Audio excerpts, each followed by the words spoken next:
Informativo Atlanta, en Telemundo Atlanta.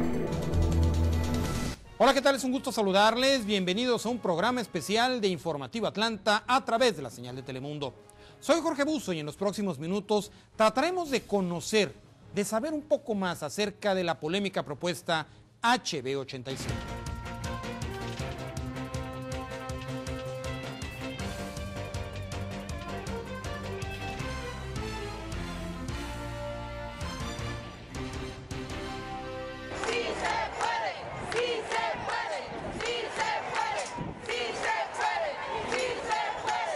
En 1829, la primera fiebre del oro se registra en las tierras que ahora conocemos como el estado de Georgia, donde los indios cherokees habitaban originalmente este lugar, por lo que el gobierno del nuevo estado de la Unión Americana generó leyes para que estos fueran desplazados.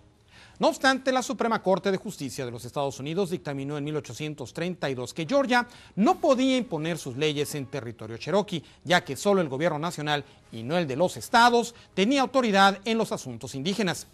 Con el Acta de Remoción India de 1830, una ley que ordenaba a los aborígenes americanos a moverse al oeste del río Mississippi y luego de tensas negociaciones, los cherokees fueron expulsados en la primavera de 1838 a territorios de Arkansas y Oklahoma.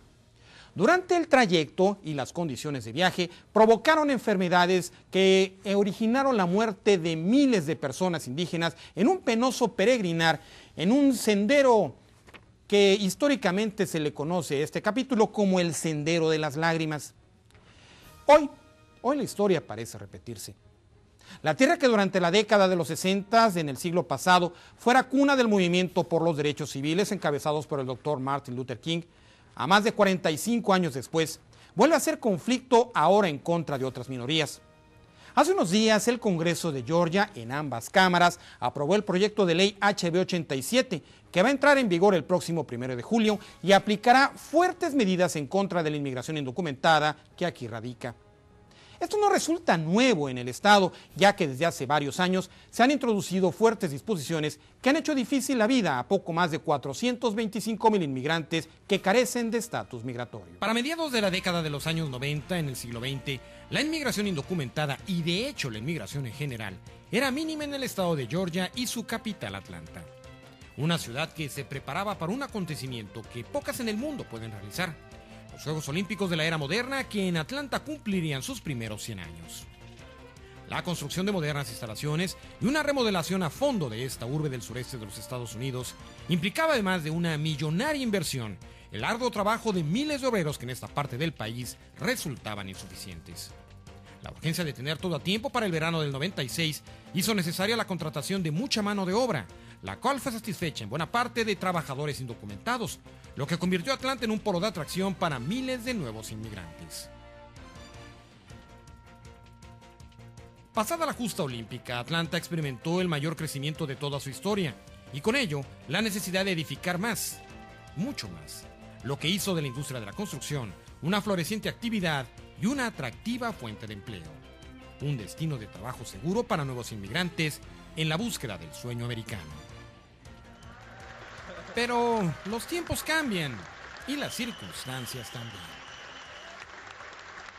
Con la llegada de los republicanos al gobierno de Georgia, quienes no habían ocupado la silla de gobernador desde 1872, al igual que la mayoría en el Congreso estatal, se generó un replanteamiento en varios temas de la agenda política, y el de la tolerancia a la inmigración indocumentada fue uno de ellos. Los fallidos intentos por una reforma migratoria en tiempos de la administración del presidente George Bush, la prioridad de fortalecer la seguridad nacional entre los ataques del 11 de septiembre en la ciudad de Nueva York, la desaceleración económica y que hace crisis precisamente en la rama de construcción y bienes raíces hace casi 3 años, así como el incremento de accidentes de tráfico y actos delictivos en donde se han visto involucrados inmigrantes sin papeles, han sido motivo para que desde el año 2006 se generen medidas que criminalizan a los indocumentados. En la primavera del 2006, el senador Chip Rogers presenta la propuesta SB 529, la cual, después de pasar por el comité de conferencia en las dos cámaras, es aprobada por el Congreso estatal y firmada por el gobernador Sonny Perdue. La llamada Ley de Seguridad y Cumplimiento de la Ley de Inmigración en Georgia contempla severas penas a quienes cometan tráfico humano, contraten o subcontraten a personas indocumentados en trabajo de obra pública, además de establecer reglas para el otorgamiento de licitaciones y de que se nieguen servicios de salud en instituciones estatales a quienes carezcan de documentos migratorios. Para el año 2007, varios condados de Georgia deciden adoptar medidas propias o, más bien, sumarse a mecanismos ya existentes. Entre estos mecanismos destaca el programa 287G, que es un memorándum de acuerdo de la Ley Federal de Inmigración y Nacionalidad del año 1996 y que faculta a las autoridades locales para que apliquen las leyes federales de inmigración previo acuerdo con el Servicio de Inmigración y Aduanas ICE. Bajo este acuerdo, las autoridades locales pueden comprobar el estatus migratorio de personas que han sido arrestadas por cargos criminales,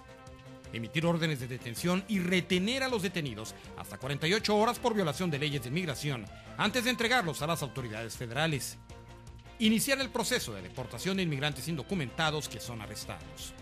El condado de Cobb fue uno de los primeros en Georgia en adherirse a este programa. Holly Whitfield se sumaron poco tiempo después y Gwinnett lo hizo en noviembre del año 2009. Para el periodo legislativo del año 2008, otra propuesta legislativa, la SB 350, interactúa con otras disposiciones ya existentes para el incremento en la deportación de indocumentados en Georgia. Esta es una enmienda al Código Oficial del Estado que modifica el otorgamiento de licencias de conducir, prohíbe licencias locales, sanciona con cárcel a quien maneje sin licencia o se encuentre suspendida o revocada, convirtiéndola en un delito grave, al igual que si lo hace bajo la influencia de alcohol o drogas.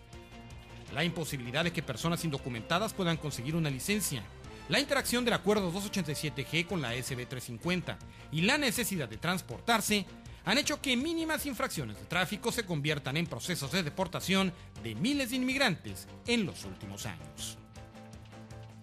A estos mecanismos jurídicos se suman otros dos programas federales como el de Comunidades Seguras, que verifica el estatus migratorio de detenidos en cárceles de ciudad o condado para ser cotejadas con las bases de datos federales de inmigración. El CAP, o Programa de Criminales Extranjeros, similar al Acuerdo 287G con supervisión del Servicio de Inmigración y Aduanas ICE, y normalmente es previo a la firma de dicho acuerdo. Todo esto, al igual que otros bandos de ordenanzas, hacen cada vez más difícil manejar, estudiar, tener trabajo y en general tener estadía si no se tienen papeles migratorios en la Unión Americana. Para finales del año 2010, representantes y senadores estatales, en su mayoría republicanos, conformaron un comité especial para la creación de una reforma migratoria, ello ante la justificación de que la administración del presidente Barack Obama no ha trabajado en ella, y que los esfuerzos de los legisladores federales como Luis Gutiérrez o el líder de la mayoría en el Senado, Harry Reid, han sido insuficientes. La realización de análisis y sesiones de consulta fueron la base para que el congresista Matt Ramsey y el senador Jack Murphy conformaran las dos propuestas que fueron sometidas en las dos cámaras del Congreso de Georgia en el recién concluido periodo legislativo. Es verdaderamente inquietante la manera en los argumentos que se presentan con respecto a esta propuesta que es la HB 87. Fue muy bueno que la comunidad está aquí. Necesitamos a la comunidad que ponga atención a esto porque es muy importante de no pasar esta ley de Arizona aquí en Georgia. Bueno, lo que vimos hoy día en esta sesión es un cambio en la ley. Obviamente ha sido un poco de presión en el representante Ramsey para bajar las expectaciones de su propuesto y además de eso de tratar de entender que ciertamente hay varias secciones de la ley que no son